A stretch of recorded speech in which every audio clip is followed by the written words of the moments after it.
If you enjoyed this video, be sure to like, share, and subscribe. And leave us a comment. We love hearing from you. Katie here, and I have got your Tip Tuesday tip this week. We are going to learn the hot ham method. And yes, you heard that correctly, the hot ham method. This is a way to sew a cuff in a single stage. So you end up getting a nice closed seam inside. Normally with a cuff, you sew or you serge one edge and then you turn it around like this. And you have to worry about your seam lying flat on the inside. But with this way, it is all connected. So I will show you how to do that.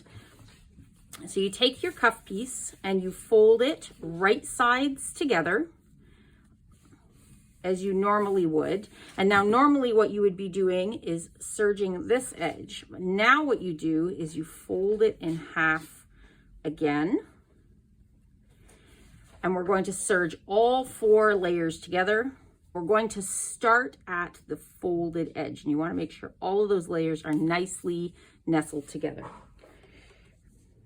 You can maintain a little bit of pressure here with your hand to make sure that things don't slip. You can also clip this. I just don't because I don't feel the need to.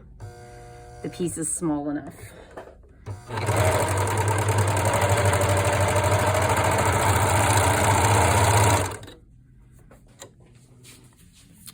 So now all 4 layers are serged, and you're going to turn this